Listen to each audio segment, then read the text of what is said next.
Hi ನಮಸ್ಕಾರ, welcome back to my cooking channel. ನಾನಿವತ್ತು ಸತು ಪೌಡರ್ನ 2 ಮಿಲ್ಕ್ ಶೇಕ್ನ ಮಾಡಿ ತೋರಿಸ್ಕೊಡ್ತಾ ಇದ್ದೀನಿ. ಬನ್ನಿ ಈ ಮಿಲ್ಕ್ ಶೇಕ್ಗಳನ್ನ ಹೇಗೆ ಮಾಡೋದು ಅಂತ ನೋಡೋಣ. ನಾನಿಲ್ಲಿ ಚಾಕ್ಲೇಟನ್ನು ಯೂಸ್ ಮಾಡಿಕೊಂಡು ಮಿಲ್ಕ್ ಶೇಕ್ ಮಾಡ್ತಾ ಇದ್ದೀನಿ. ಚಾಕ್ಲೇಟ್ನ 2 ಟೇಬಲ್ ಸ್ಪೂನ್ ಹಾಕ್ಕೊಂಡಿದ್ದೀನಿ ಇಲ್ಲಿ. ಹಾಗೆ ಅರ್ಧ ಗಂಟೆ ನೆನೆಸಿಡ್ತಕ್ಕಂಥ ಗೋಡಂಬಿಯನ್ನು ಹಾಕ್ತಾ ಇದ್ದೀನಿ. ಗೋಡಂಬಿ 2 ಟೇಬಲ್ ಸ್ಪೂನು. ಇದಕ್ಕೆ ಸ್ವಲ್ಪ ನೀರನ್ನು ಹಾಕ್ಕೊಂಡ್ಬಿಟ್ಟು ಇದನ್ನು ರುಬ್ಕೊಳ್ತಾ ಇದ್ದೀನಿ. ನೀರಿನ ಬದಲೇ ನೀವು ಹಾಲನ್ನು ಕೂಡ ಹಾಕ್ಕೊಂಡು ರುಬ್ಕೋಬೋದು. ನೋಡಿ, ಇದಕ್ಕೆ ಸತು ಪೌಡರ್ನ ಹಾಕ್ತಾ ಇದ್ದೀನಿ. 2 ಟೇಬಲ್ ಸ್ಪೂನು ಸತು ಪೌಡರ್ನ ಹಾಕ್ತಾ ಇದ್ದೀನಿ. ಈ ಸತು ಪೌಡರ್ಗೆ ನಾನು 1 ಕಪ್ಪು ಮಖಾನ, 1 ಕಪ್ಪು ಬಾದಾಮಿ, 1 ಕಪ್ಪು ಪುಟಾಣಿ ಕಾಳು, ಹಾಗೆಯೇ 1 ಕಪ್ಪು ಮಿಶ್ರಿ ಪೌಡರ್ನ ಆ್ಯಡ್ ಮಾಡಿಕೊಂಡು ರುಬ್ಕೊಂಡು ಇಟ್ಕೊಂಡಿದ್ದೀನಿ. ಆಯಿತಾ? ಅದಕ್ಕೀಗ ನೋಡಿ, ಈ ಮಿಲ್ಕ್ ಶೇಕ್ ಮಾಡಲಿಕ್ಕೀಗ ಎಷ್ಟು ಬೇಕಷ್ಟು ಜೇನುತುಪ್ಪವನ್ನು ಆ್ಯಡ್ ಮಾಡ್ಕೊಳ್ಳಿ.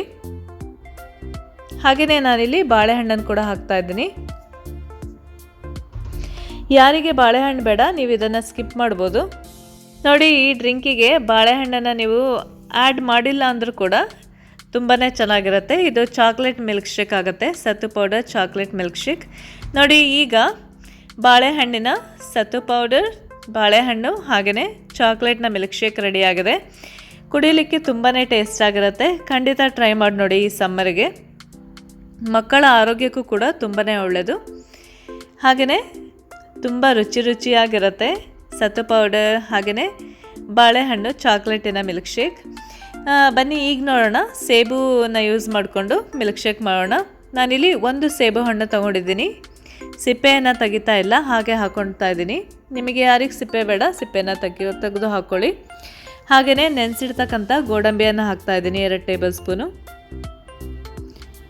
ಇದನ್ನು ಒಂದು ಸಲ ರುಬ್ಕೊಳ್ತಾ ಇದ್ದೀನಿ ನೀರನ್ನು ಹಾಕಿ. ನೀವು ಹಾಲನ್ನು ಹಾಕ್ಕೊಂಡು ರುಬ್ಕೊಳ್ಬೋದು. ನೋಡಿ, ಇದಕ್ಕೆ ಫ್ಲೇವರ್ಗೆ ಚಕ್ಕೆಯನ್ನು ಹಾಕ್ಕೊಳ್ತಾ ಇದ್ದೀನಿ.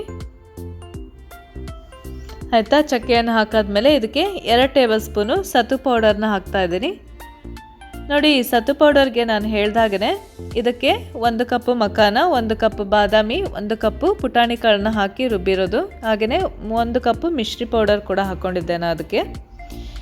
ನೋಡಿ, ಅದೇ ರೀತಿ ಈ ಡ್ರಿಂಕ್ ಮಾಡುವಾಗ ನೀವು ಎಷ್ಟು ಬೇಕು ಅಷ್ಟು ಜೇನುತುಪ್ಪವನ್ನು ಆ್ಯಡ್ ಮಾಡಿಕೊಂಡು ಸಿಹಿಯಾಗಿ ಮಾಡ್ಕೋಬೋದು ಈ ಮಿಲ್ಕ್ ಶೇಕು. ನೋಡಿದ್ರ ಎಷ್ಟು ಚೆನ್ನಾಗಿ ಮಿಲ್ಕ್ ಶೇಕ್ಗಳು ರೆಡಿಯಾಗಿದೆ. ಮಕ್ಕಳಿಗಂತೂ ತುಂಬಾ ಇಷ್ಟ ಆಗುತ್ತೆ. ನೋಡಿ, ಚಾಕ್ಲೇಟ್ ಫ್ಲೇವರ್ದು ಮಿಲ್ಕ್ ಶೇಕ್ ಆಗಿರ್ಬೋದು, ಹಾಗೆಯೇ ಸೇಬು ಹಣ್ಣನ್ನು ಯೂಸ್ ಮಾಡಿಕೊಂಡು ಮಾಡಿರ್ತಕ್ಕಂಥ ಮಿಲ್ಕ್ ಶೇಕ್ ಆಗಿರ್ಬೋದು. 2 ಕೂಡ ಕುಡಿಯಲಿಕ್ಕೆ ತುಂಬಾ ಟೇಸ್ಟ್ ಆಗಿರುತ್ತೆ. ಹಾಗೆಯೇ ಆರೋಗ್ಯಕ್ಕೂ ಕೂಡ ಸಾಕಷ್ಟು ಇದರಿಂದ ಲಾಭಗಳಿದೆ. ಹಾಗೆಯೇ ಈ ಆರೋಗ್ಯಕರವಾದ ಮಿಲ್ಕ್ ಶೇಕ್ಗಳು ನಿಮಗೆ ಇಷ್ಟ ಆದಲ್ಲಿ ಒಂದು ಲೈಕ್ ಕೊಡಿ. ಹಾಗೆಯೇ ಇನ್ನೊಂದು ಹೊಸ ರೆಸಿಪಿ ಜೊತೆ ಮತ್ತೆ ಭೇಟಿ ಆಗೋಣ. Okay, thank you so much for watching.